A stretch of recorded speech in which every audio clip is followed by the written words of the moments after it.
Hello everyone and welcome to Game Closet. In 1999, Namco released Pac-Man World, a new 3D Pac-Man game for the original PlayStation. Pac-Man had finally emerged into the 3D world with a compelling story and fun gameplay that rivaled other 3D games like Super Mario 64 and The Legend of Zelda: Ocarina of Time for Nintendo 64, two of my favorites.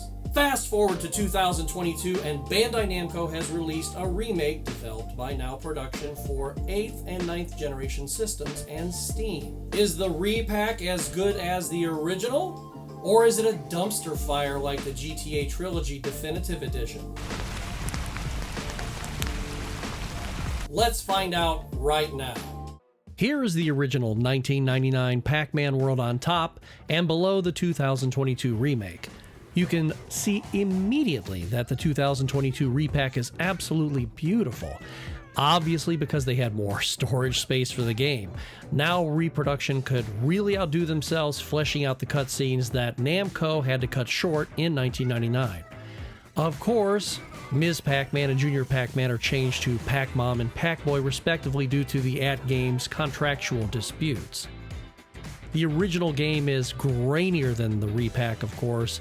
The saturation and contrasts are lower as well, as you can see. At this point, I am pausing the original version because you could run right past the first ghost area, in which I did. But in Re-PAC, you are diverted into the ghost area and you can't inadvertently pass it. Also, in the update, eating a power pellet turns you into the giant Pac-Man, so you can gobble up and destroy everything in your path. For its time, the original version was state-of-the-art, and it looked great for a 32-bit PS1 game. Now it's dated and slightly pixelated. The art style isn't as detailed either.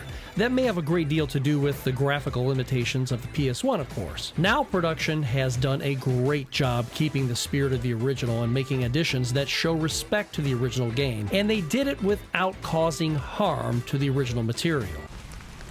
There are some platform games that I can play just fine, and a ton more that I just stink at. I get frustrated easily with the ones I suck at, but Pac-Man World and Re-PAC are so fun that it's difficult to get frustrated. However, there are times in Re-PAC, especially where there's darkness and caverns, you really can't see it all. This causes run-ins with deadly enemies and can cause you to fall and die simply because you can't see. It's not a major thing, but it does happen. Graphically, the textures and models in Re-PAC are top-notch, and they make the original look even more dated than it really is. The pool of water here is clear and stunning by comparison to the murky-looking original. Pac-Man may want to be sure the creature from the Black Lagoon isn't waiting for him down there. Rawr. The slot machine bonus is fun, and depending upon how many coins you collect, you can earn extra lives. This is also where your points are added up for the levels. It's actually fairly difficult to win anything, but it's still fun. The original looks fairly bare bones by comparison to the Re-PAC, of course. The Re-PAC is almost a Vegas show. A new level choosing area was created on the beach where you can teleport to the other open areas. Also, you can enter any unlocked level you wish, plus your ranking is shown on each level with a crown of gold, silver, or bronze. The mazes you open are very similar to the originals, but they have now given you the ability to zoom out and see the whole maze, not just the zoomed-in maze that pans around like the originals did. Hey, say what you will about the original or the Re-PAC, but at least it's not that evil, demon-possessed Atari 2600 Pac-Man, right?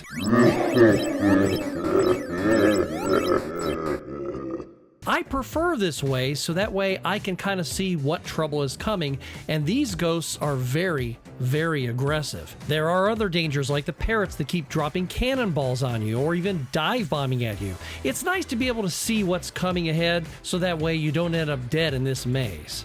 The levels in the pirate ship area are just a warm-up. They get progressively harder. The skeleton pirates, parrots with cannonballs, ghost pirates, and firing cannons are enough to keep you jumping for your life.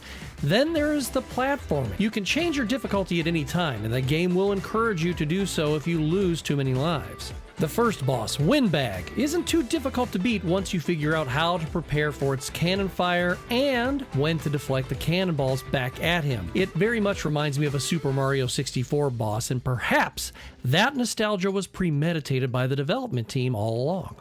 The ruins area includes an Indiana Jones-esque mine car area that kept me hopping and falling to my death. The other frustrating thing for me is going 2 steps forward only to find that they make you go 5 steps back through the minefields you just went through to grab something to continue.